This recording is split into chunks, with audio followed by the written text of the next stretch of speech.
नेहा जोशी, आप देख रहे हैं द फैक्ट इंडिया। देश भर में लोकसभा चुनाव का माहौल है। ऐसे में राजस्थान में लोकसभा की 25 लोकसभा सीटें हैं। ऐसे में चूरू विधानसभा चुनाव में भी एक बार चर्चाओं में था। वैसे ही लोकसभा चुनाव आने से पहले भी चूरू लोकसभा सीट है वो चर्चाओं का विषय बन गई है। चूरू में फिलहाल सिटिंग सांसद राहुल कसवा हैं, लेकिन इस बार भाजपा ने उनका टिकट काट करके देवेंद्र झाझड़िया को दे दिया गया है। देवेंद्र झाझड़िया पेशे से खिलाड़ी रहे हैं, देश के लिए रजत पदक और स्वर्ण पदक जीते हैं उन्होंने। वो पहली बार चुनावी रण में उतरे हैं, लेकिन राहुल कसवा पॉलिटिकल बैकग्राउंड रहा है राहुल कसवा का। लेकिन राहुल कसवा जैसे ही देवेंद्र झाझड़िया को टिकट मिलता है, राहुल कसवा अपनी मुहिम छेड़ देते हैं, यहां तक कि पीएम नरेंद्र मोदी से अपना गुनाह पूछ लेते हैं।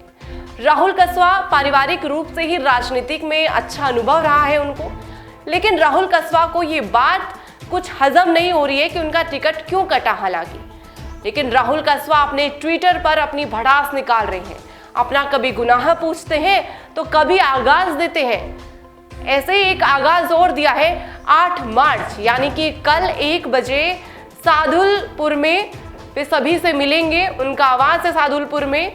सभी लोकसभा जनता को उन्होंने आगाज किया है कि राम राम मेरे लोकसभा की जनता, और 1 बजे कल 8 मार्च को वे सभी जनता से मिलेंगे। क्या राहुल कसवा कोई बड़ा ऐलान कर सकते हैं? कल 8 मार्च की तारीख है। राहुल कसवा के समर्थकों को आस है कि कुछ नेक्स्ट स्टेप वे कुछ अच्छा ही लेंगे। राहुल कसवा को कुछ नसीहत दे रहे हैं उनके समर्थक कि निर्दलीय चुनाव लड़ लीजिए, तो कुछ समर्थक कह रहे हैं कि आरएलपी से गठबंधन कर लीजिए। कुछ समर्थकों का कहना है कि कांग्रेस से गठबंधन कर लीजिए। अब राहुल कसवा पर निर्भर करता है कि राहुल कसवा अपना क्या निर्णय लेते हैं। क्या राहुल कसवा लड़ेंगे चुनाव? क्योंकि जिस प्रकार से वे ट्वीट कर रहे हैं, इन सबको देख करके तो अंदाजा यही लग रहा है कि राहुल कसवा चुनावी रण में आ सकते हैं। लेकिन देवेंद्र झाझड़िया के लिए बड़ी चुनौती हो जाएगी, क्योंकि राहुल कसवा का पहले से ही वहां पर जाजम है। अच्छा परचम उन्होंने जीत का पिछले लोकसभा चुनाव में भी लहराया है, लेकिन इस बार टिकट कटने पर थोड़े नाराज चल रहे हैं। भाजपा को इससे नुकसान हो सकता है कि भाजपा उनका टिकट काटकर एक नए प्रत्याशी को दे रही है। हालांकि कई तरह के रूमर्स है, कई तरह के कयास है जो लगाए जा रहे हैं कि राहुल कसवा का अगर टिकट कटा है तो वो राजेंद्र राठौड़ की वजह से कटा है। अब राजेंद्र राठौड़ का इसमें क्यों नाम आ रहा है? क्योंकि राजेंद्र राठौड़ विधानसभा सीट तारानगर से, जो चूरू की ही विधानसभा सीट है, वहां से वे प्रत्याशी रहे हैं 2023 के विधानसभा चुनाव में, लेकिन उनको हार का सामना करना पड़ा। अब राजेंद्र राठौड़ अपने पार्टी के कुछ जयचंदों पर अपना ठीकरा फोड़ रहे हैं अपनी हार का, लेकिन सीधा सीधा संदेश है वो राहुल कसवा की ओर जा रहा है।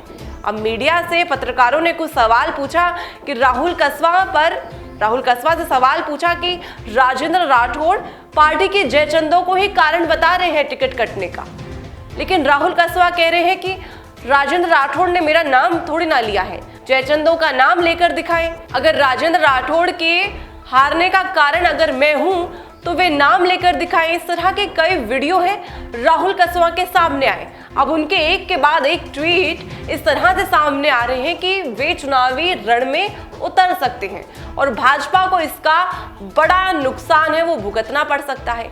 लेकिन 8 मार्च और 1 बजे ये तारीख और ये समय बेहद महत्वपूर्ण हो गया है भाजपा के लिए भी और राहुल कसवा के समर्थकों के लिए भी कि आखिरकार कल 1 बजे राहुल कसवा क्या कोई बड़ा ऐलान कर सकते हैं। हालांकि 9 मार्च की खबरें हैं कि कांग्रेस के पीसीसी चीफ गोविंद सिंह डोटासरा हैं, वे चूरू जाएंगे। अगर वे चूरू जाते हैं तो क्या कोई नई रणनीति लेकर जाएंगे पीसीसी चीफ गोविंद सिंह डोटासरा? क्या राहुल कसवा प्लस में हनुमान बेनीवाल और प्लस में कांग्रेस, क्या ये तीनों का गठबंधन चूरू लोकसभा सीट को गवाएगी भाजपा? गठबंधन बड़ा हो सकता है अगर तीनों पार्टी गठबंधन करती हैं और निर्दलीय चुनाव में प्लस में जुड़ जाते हैं राहुल कसवा। ये बड़ी चुनौती होगी भाजपा के लिए और देवेंद्र झाझड़िया के लिए। लेकिन कल का दिन बेहद अहम है। राहुल कसवा के समर्थकों के लिए भी और राहुल कसवा के लिए भी देखना ही होगा कि क्या कोई बड़ा एक्शन राहुल कसवा लेंगे। आपको क्या कुछ लग रहा है कि राहुल कसवा के मन में, दिमाग में, जहन में क्या कुछ चल रहा है? कमेंट करके जरूर बताएं। आप देखते रहें द फैक्ट इंडिया। मैं नेहा जोशी। ताज़ा खबरों के लिए विजिट करें द फैक्ट इंडिया की वेबसाइट और डाउनलोड करें द फैक्ट इंडिया ऐप।